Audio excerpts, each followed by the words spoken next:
A gente abre a edição de hoje falando sobre a alta das exportações de café. O mês de julho registrou um aumento de 33,5% em volume. Segundo especialistas, em 5 anos não se via um mercado tão aquecido.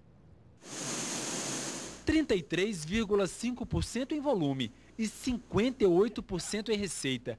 Este é o aumento registrado em julho deste ano, em relação ao mesmo período do ano passado, quando o assunto é exportação. E as exportações brasileiras continuam subindo. Isso é um bom sinal. No primeiro semestre estamos com um volume muito bom e o Brasil é forte no segundo semestre. Então tomara que as exportações continuem aumentando e que a gente possa terminar o ano entre 34 e 35 milhões de sacas. Segundo o Conselho dos Exportadores de Café Brasileiro, o Secafé, foram exportadas quase 3 milhões de sacas e a arrecadação foi de 556 milhões de dólares em julho. Durante os 6 primeiros meses do ano, os exportadores de café venderam 20,5 milhões de sacas e o faturamento ultrapassou os 3 bilhões de dólares. Os preços baixos dos últimos meses contribuíram para o aumento de compra por parte dos importadores e também existe a preocupação com a seca, com a quebra de safra, então muitos importadores adiantaram suas compras. João Francisco é exportador. Ele conta que na empresa dele, o aumento nas exportações de janeiro até julho ultrapassa os 20%. Foi visível, né? Com essa anomalia do clima que aconteceu de janeiro para cá, os preços a partir de janeiro tiveram outra direção. Em novembro do ano passado tivemos o preço mínimo, foi 1 centavo, e agora chegou a bater 2,10 centavos, mais que dobrou o preço, saiu de 250 para 500 reais. Com isso saiu mais negócio, né? O produtor ano passado guardou um pouco de café, com isso conseguiu vender café no começo do ano, até agora ainda tem café remanescente, está sendo comercializado.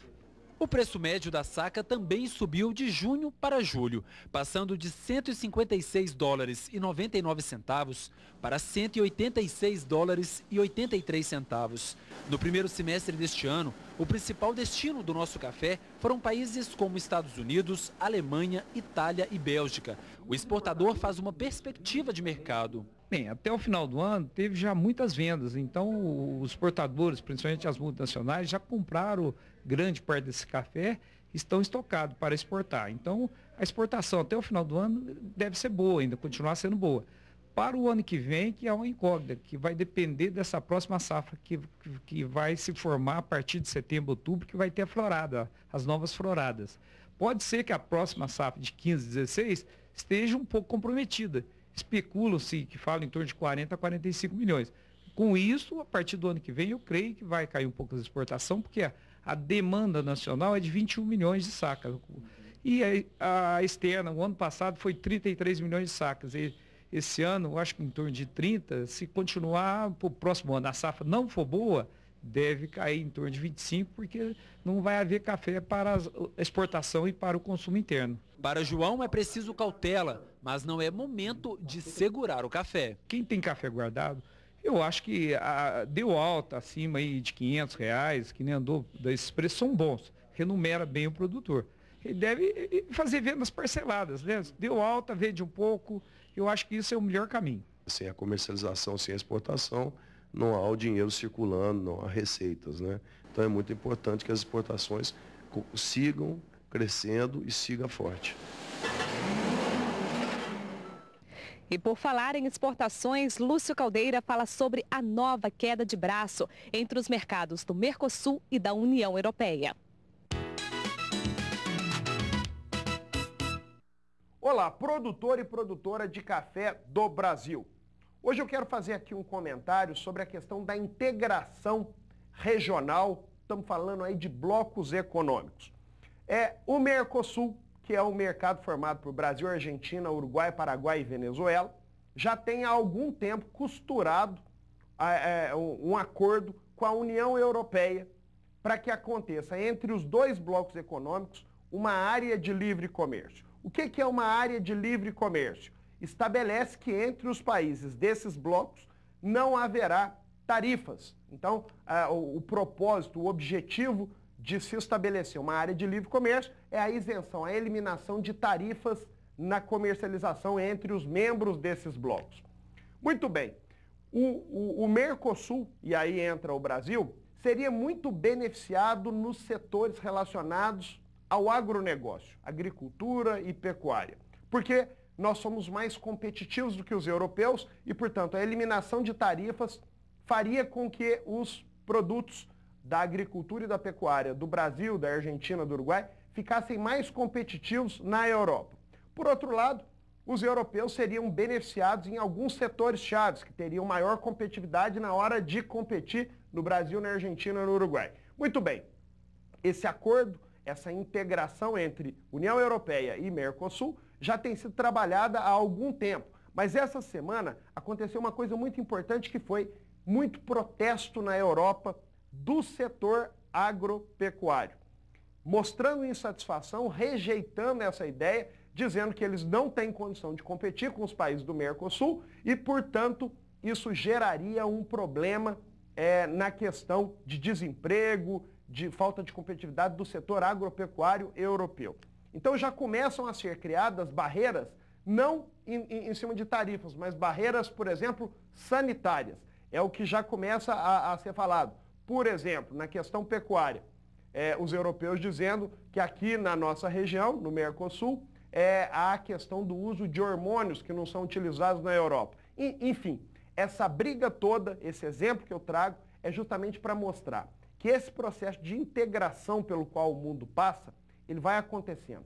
As tarifas vão baixando e os países, as suas empresas e os seus setores precisam ficar cada vez mais competitivos porque são expostos a uma competição maior.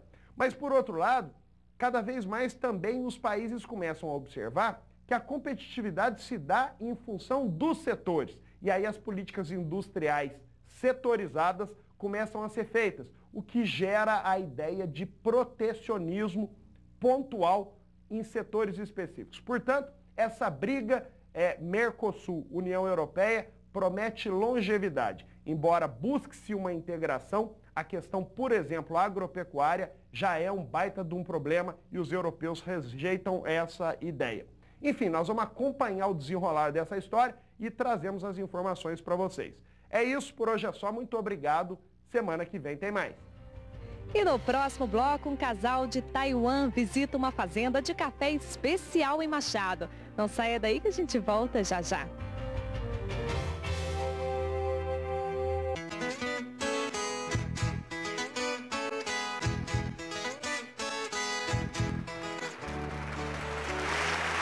Estão todos convidados para a etapa do FENAC em Guapé. Estamos todos ansiosos, mais uma vez será um sucesso. Dia 22 e dia 23, na Praça Dr. Passos Maia. Patrocínio: Moinho Sul Mineiro, Supermercados Alvorada e Bebida JF. Incentivo: projeto executado por meio da Lei Estadual de Incentivo à Cultura de Minas Gerais.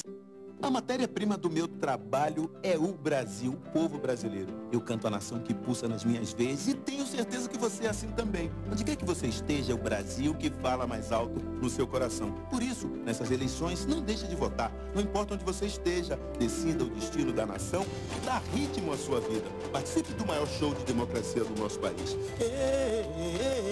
Eu sou um brasileiro e mando um beijo pra você. Vem pra urna. Pimenta da Veiga foi prefeito de Belo Horizonte.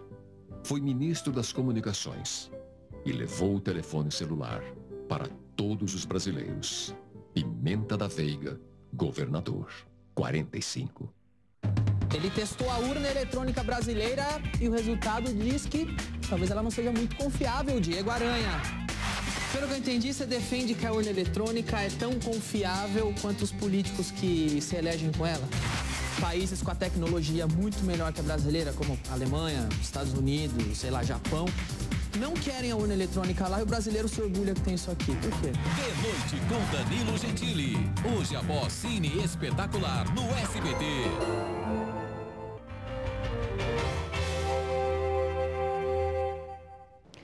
O Café com TV está de volta. 30% da produção de café de uma fazenda em Machado é destinada à exportação. Um casal de Taiwan visitou a propriedade e conheceu de perto como é feita a produção de um café especial. We are doing auto blends according to the birds that we have here in the farm. Okay. O casal de compradores de Taiwan veio acompanhado de um barista, também do país asiático, que mora em São Paulo. Eles percorreram o sul de Minas Gerais em busca do ouro verde, o café especial. Uma das paradas dos torrefadores foi nesta fazenda em Machado. Segundo o produtor, para conseguir mais compradores, ele procura os torrefadores que estão no mercado em busca de novos negócios e faz o convite para visitarem a fazenda e conhecerem como o café é produzido. A gente está participando de feiras, a gente faz bastante propaganda do nosso café em redes sociais, em mídias digitais, né? E o nosso café também participa de algumas premiações, então acaba atraindo potenciais clientes que vêm visitar a fazenda para conhecer realmente a legitimidade do nosso processo.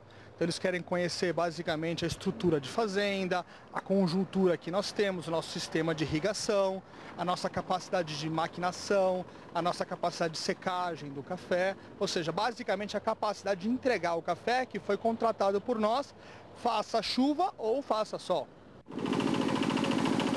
A fazenda de José tem certificação da 4C, Certifica Minas e UTSCAP.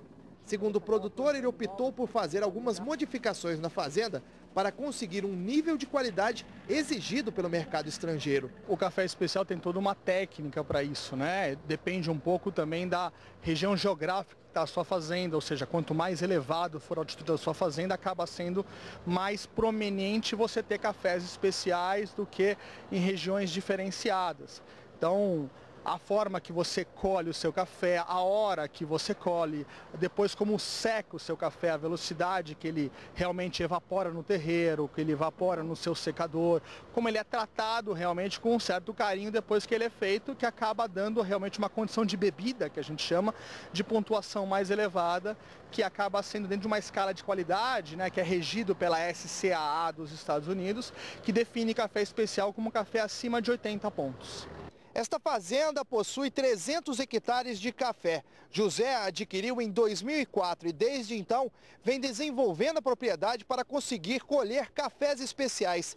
30% do que é produzido são cafés de exportação e por causa disso, todos os anos vem recebendo mais visitas de compradores estrangeiros. Jason Shen e a mulher dele ficaram surpresos com a fazenda. Eles visitaram o terreiro de cimento e as máquinas de beneficiamento. Segundo Jason, o que eles buscam nos países que visitam é a questão do sabor e a qualidade do café. Para Mary Chen, o que mais lhe chamou a atenção foram os cuidados socioambientais da propriedade, como a redução de agrotóxicos na lavoura. De acordo com José, ele usa cerca de 30% a menos de agrotóxicos na lavoura. Além disso, sabe que para chamar a atenção de compradores, é preciso um cuidado especial na hora de lidar com eles. Eu acho que transparência é muito importante. As pessoas vêm visitar para verificar o quão legítimo você é versus o quanto você vendeu que você é legítimo. Então, hoje em dia, o pessoal busca muitos cafés certificados, né? Cafés onde tenham uma característica de segurança alimentar bastante elevada, cafés onde você tem uma fazenda onde que é amiga realmente dos animais que vivem em volta, né? Ou seja, como é que você trata o café em detrimento ao ambiente que está ao seu redor. Então eles querem conhecer isso aí para realmente ter uma certeza maior que eles estão comprando algo de qualidade assegurada, como você acaba tendo que vender para eles, porque é público exigente, é público que realmente quer qualidade, busca qualidade e acaba de uma certa forma pagando pela qualidade que eles estão buscando, né? Veja as informações de mercado com Leandro Ribeiro, analista da Cocamig. Produtor de café, bom dia. Mais uma semana de indefinição no mercado do Arábica. Nessa semana fechamos a cotação do café ao preço de R$ 465 na Praça de Varginha, um café de bebida finíssima. Para cafés inferiores, por exemplo, o Bebida Rio, nós tivemos negociações aos níveis de R$ 300 a R$ 320 a saca de 60 quilos. No mercado de bolsas, os principais terminais fecharam com cotações positivas. Nova York, por exemplo, nós tivemos uma valorização de mais de 7 centavos de dólar por libra-peso. A BMF fechou com mais de $6 por saca de 60 quilos para o café arábica. E a Bolsa de Londres fechou com uma valorização de 5 dólares por tonelada do café robusta. Enfim, é uma situação positiva, é uma situação muito superior ao fato de estarmos abaixo de 1,80 centavos de dólar por libra-peso, mas, contudo, nós estamos vivendo um mercado indefinido ainda. Por quê? Porque para alcançarmos os patamares que tivemos há 15 dias atrás no café, onde o arábica foi negociado a R$ 545 por saca, nós teremos que novamente romper aqueles pontos que foram atingidos nos últimos dias. Tá? Isso depende do quê?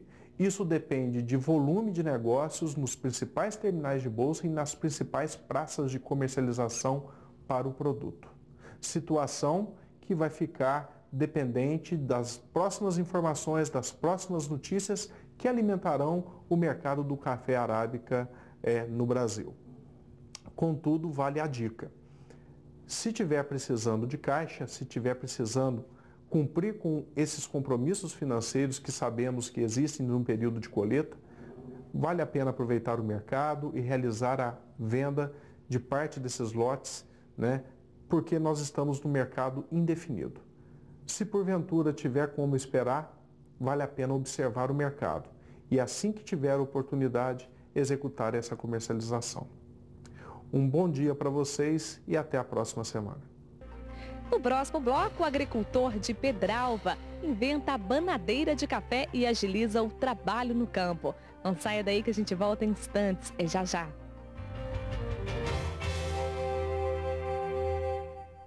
O Cicobi Credivar financia cafeicultura, custeio, colheita, estocagem e a economia da região colhe bons frutos. Cicobi Credivar, sucesso no campo, também na cidade.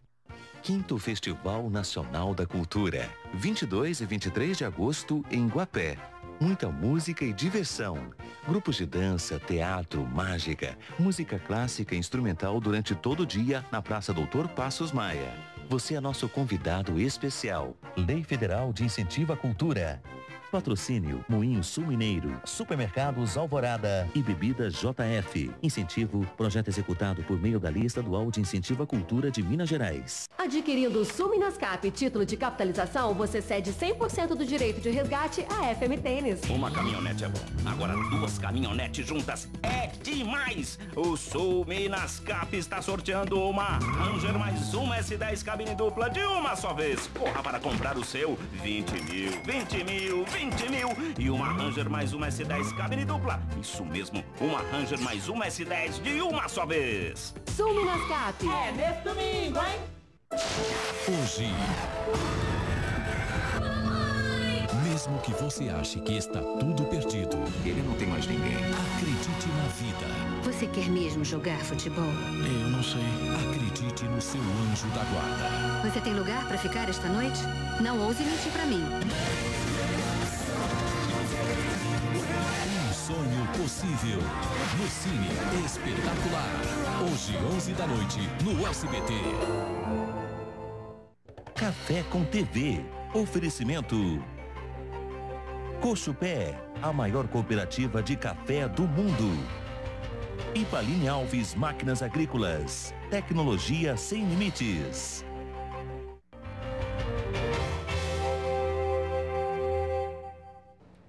O Café com TV está de volta e agora nós vamos a Pedralva, onde um produtor inventou uma engenhoca que agiliza o trabalho no campo e poupa esforço físico. Quem conta essa história pra gente é o repórter Sander Kelsen.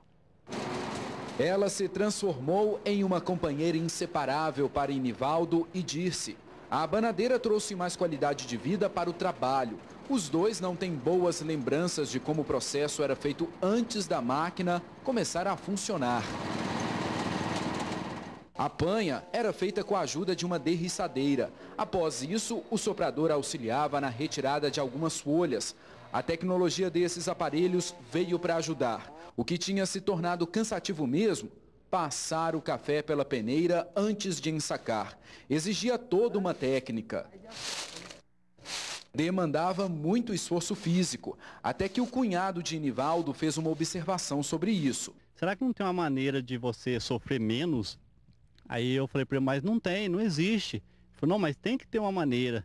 O agricultor teve então uma ideia. Resolveu construir a própria máquina para retirar o excesso de folhas e gravetos do café. Aí a gente sentando, conversando, rabiscando daqui e dali, ele, eu e a minha esposa, aí tivemos essa ideia. Procurou um serralheiro que tinha que fazer e a gente comprou um motorzinho estacionário, resolvemos implantar para ver se dava certo. Depois que a abanadeira foi construída há 3 anos, tudo melhorou. O primeiro beneficiário foi a nossa coluna, né? Que é a coluna, o esforço que fiz, você ficava banando, né? Chegava à tarde, você não conseguia nem dormir, tanta dor que dava. Eles ganharam agilidade no processo.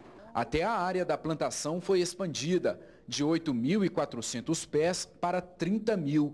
O número de sacas de café cresceu em 3 vezes. A engenhoca ajuda também no meio ambiente. Facilitando, inclusive, o processo de lavagem do café para quem faz a lavagem do café. Diminui bastante o volume do material orgânico e o meio ambiente agradece. A máquina funciona com 3 litros de gasolina que são colocados neste reservatório. O motor é de 4 tempos e a rapidez com que ela separa os grãos das folhas impressiona. É assim, o café cai no primeiro ventilador e o ventilador faz a parte da folha e do pauzinho. Aí tem a peneira de cima que ela cata as pedras maiores. E tem a segunda peneira que faz a coação, aquele pó fino que fica no fundo do café quando você põe com derriçadeira para separar, para tirar do meio do café. A invenção é um incentivo para o agricultor participar de premiações da área. Há 1 ano atrás, quando eu assumi aqui o município de Pedralva, eu achei interessante a eficiência do trabalho do casal utilizando a máquina de banar café. E como nessa mesma época a Emater estava promovendo o 6º prêmio de criatividade rural, eu incentivei a eles que participassem desse concurso. Tem também economia de custos, já que o valor para a manutenção é baixo. Em 1 hora, 3.500 litros de café passam pela máquina. Isso equivale a 50 medidas de 70 litros. Você apanhando na mão e banando com a peneira, a gente fazia uma média de 20 a 22 medidas de 70 litros por dia. Com ela, hoje a gente alcançou uma meta de 32 medidas de 70 litros ao dia. Então, se for um rendimento bom. O pessoal fala que é uma coisa que foi bem inventada para facilitar a vida do agricultor. Diante da necessidade, do esforço físico e da escassez de mão de obra, a necessidade de aumentar o rendimento do trabalho, eles buscaram essa alternativa e, somando as ideias da família, eles chegaram a essa máquina. A gente percebe que muitos dos agricultores estão deixando o campo.